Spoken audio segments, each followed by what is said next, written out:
ನಮಸ್ಕಾರ ವೀಕ್ಷಕರೇ, JTV news ಸುದ್ದಿಗಳಿಗೆ ಸ್ವಾಗತ. ಕಾವೇರಿ ಕಿಚ್ಚು ಮತ್ತೆ ತಾರಕಕ್ಕೆ. ನಾಳೆ ಆಗಸ್ಟ್ 13ಕ್ಕೆ ಕರ್ನಾಟಕ ಬಂದ್ಗೆ ಕರೆ. ರಾಜ್ಯದಲ್ಲಿನ ಅತಿ ದೊಡ್ಡ ಸುದ್ದಿ ಎಂದರೆ ಕಾವೇರಿ ನೀರಿನ ವಿವಾದ ಮತ್ತೆ ತಾರಕಕ್ಕೇರಿರುವುದು. ಕಾವೇರಿ ನೀರು ನಿರ್ವಹಣಾ ಪ್ರಾಧಿಕಾರ ತಮಿಳುನಾಡಿಗೆ ಮುಂದಿನ 15 ದಿನಗಳ ಕಾಲ ಪ್ರತಿದಿನ 12,000 ಕ್ಯೂಸೆಕ್ಸ್ ನೀರು ಬಿಡುವಂತೆ ಕರ್ನಾಟಕಕ್ಕೆ ಆದೇಶ ನೀಡಿದೆ. ಈ ಹಿನ್ನೆಲೆಯಲ್ಲಿ ಕಾವೇರಿ ಜಲಾನಯನ ಪ್ರದೇಶದ ಜಲಾಶಯಗಳಲ್ಲಿ ನೀರಿನ ಕೊರತೆ ಇರುವುದರಿಂದ ಈ ಆದೇಶವನ್ನು ವಿರೋಧಿಸಿ ವಾಟಾಳ್ ನಾಗರಾಜ್ ನೇತೃತ್ವದಲ್ಲಿ 2,000ಕ್ಕೂ ಹೆಚ್ಚು ಕನ್ನಡ ಪರ ಸಂಘಟನೆಗಳು ನಾಳೆ ಸಂಪೂರ್ಣ ಕರ್ನಾಟಕ ಬಂದ್ಗೆ ಕರೆ ನೀಡಿದೆ. ನಾಳೆ ಸಾಧ್ಯವಾದರೆ ನಾವು ಮುಖ್ಯಮಂತ್ರಿಯವರನ್ನ ಭೇಟಿ ಮಾಡಿ ನೀರನ್ನ ಯಾವುದೇ ಕಾರಣದಲ್ಲೂ ಬಿಡಬೇಡಿ ಅಂತ ಹೇಳ್ಬಿಟ್ಟು ಆಮೇಲೆ ಒತ್ತಡವನ್ನು ತರ್ತಾ ಇದ್ದೀವಿ. ಸರ್, ಒಂದ್ ಕಡೆ ನೀವು ಬಂದ್ಗೆ ಬೆಂಬಲ ಕೊಡಲ್ಲ ಅಂತೀರಿ, ಇನ್ನೊಂದ್ ಕಡೆ ಬಂದ್ ಮಾಡ್ತಾ ಇದ್ದಾರೆ.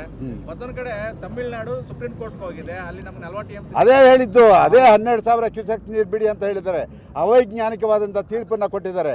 ಅವ್ರೇನು ಅನ್ಕೊಂಡವ್ರೆ, ಅವ್ರೇನು ಅನ್ಕೊಂಡಾರೆ, ನಾವು ಕೂಡ ನಮ್ಮ ಸರ್ಕಾರವನ್ನು ಕೇಳ್ತಾ ಇದ್ವಿ, ದಯವಿಟ್ಟು ಸುಪ್ರೀಂ ಕೋರ್ಟ್ಗೆ ನೀವು ಮನವಿ ಸಲ್ಲಿಸಿ ಏನೇ ಆಗಲಿ. ನೋಡಿ ಸರ್, ನಾವು ಹೇಳ್ತೀವಿ, ನಾನು ಆವತ್ತಿಂದ ನೋಡ್ಕೊಂಡು ಬಂದಿದ್ದೇನೆ, ಒಂದಲ್ಲ ಒಂದು ಹಂತದಲ್ಲಿ ಕರ್ನಾಟಕಕ್ಕೆ ಅನ್ಯಾಯ ಆಗ್ತಾನೇ ಇದೆ. ಇದನ್ನು ನಾವೆಲ್ಲ ನೋಡ್ಕೊಂಡು ಬಂದಿದ್ದೀವಿ. ಈಗ ನಮ್ಮನ್ನು ನೀವು ಪ್ರಶ್ನೆ ಮಾಡ್ತಿರಲ್ಲ, ಇದೇ ಮಾತನ್ನು ನಮ್ಮನ್ನು ಆಳುವಂಥ ಜನ, ಸಂಸದರು 28 ಜನ ಹೋಗಿದ್ದೀರಲ್ಲ, ಮಂತ್ರಿಗಳಿದ್ದಾರಲ್ಲ, ಅವರ ಏನು ಮಾಡ್ತಾ ಇದ್ದಾರೆ? ನೀವೇನು ಅಲ್ಲಿ ಹೋಗಿ ಕತ್ತ ಕಾಯ್ತಾ ಇದ್ದೀರಾ? ಈ ರಾಜ್ಯದ ಪರವಾಗಿ ಧ್ವನಿ ಎತ್ತಲ್ವಾ ನೀವು? ಜನ ನಿಮ್ಮನ್ನು ಆರಿಸಿ ಕಳಿಸಿಲ್ವಾ? ಜವಾಬ್ದಾರಿ ಇಲ್ವಾ? ನಿಮಗೇನಾಗಿದೆ? ಕೊಡಿ ಒಬ್ಬರು ರಾಜೀನಾಮೆ ನೋಡೋಣ ಕಾವೇರಿಗೋಸ್ಕರ ಕೊಟ್ಟರೆ ಇಡೀ ಜನ ನಿಮ್ಮನ್ನು ಒಪ್ಕೋತಾರೆ.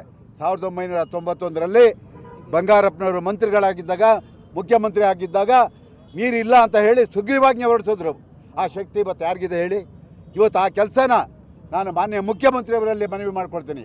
ಇವತ್ತು ಆ ನಿರ್ಧಾರ ನೀವು ತಗೊಳ್ಳಿ, ನಿಮ್ಮ ಜೊತೆ ಜನ ಇರ್ತಾರೆ.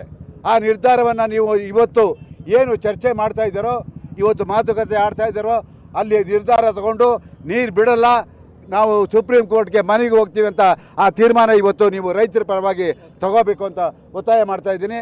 ಈಗ ರಕ್ಷಣಾ ವೇದಿಕೆಯ ಶಿವರಾಮೇಗೌಡರು ಮಾತಾಡ್ತಾರೆ. ಯಾರು ಈಗ ಮಾತಾಡ್ತಾರೆ? ಅಲ್ಲ, ಎಲ್ಲರೂ ಬೆಂಬಲ ವ್ಯಕ್ತಪಡಿಸಿದ್ದಾರೆ.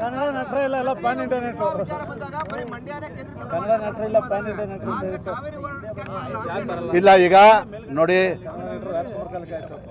ಅದು ಅಂಬರೀಷು, ರಾಜ್ಕುಮಾರು ಇವರಿದ್ದಾಗ ಒಂದು ನಿಮಿಷ ನಾನು ಹೇಳ್ತೀನಿ.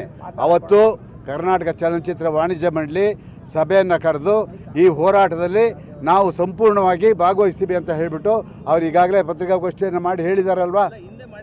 ಈಗ ಹಿಂದೆ ಅಲ್ಲ, ಮೊನ್ನೆ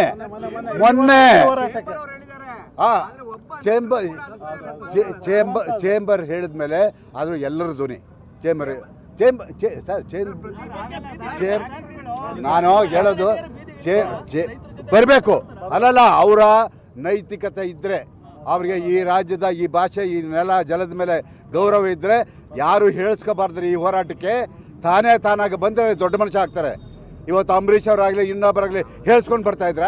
ಇಲ್ಲ, ಇವತ್ತು ಅವರಲ್ಲೂ ಕೂಡ ಆ ಮನೋಭಾವನೆ ಬರಬೇಕು. ಕರ್ಸಿ ಹೇಳಿ ಮಾಡಿ ಔತಣ ಅಲ್ಲ ನಾವು ಮಾಡ್ತಾ ಇರೋದು, ಅವ್ರು ಬರಬೇಕು. ಕರ್ನಾಟಕ ಒಕ್ಕೂಟದ ವ್ಯವಸ್ಥೆಯಲ್ಲಿ ಇದೆಯಾ ಅಂತಕ್ಕಂಥ ಅನುಮಾನ ನಮಗೆ ಕಾಡ್ತಾ ಇದೆ. ನಾವು ಒಕ್ಕೂಟದ ವ್ಯವಸ್ಥೆಯಲ್ಲಿ ಇದೀವಾ?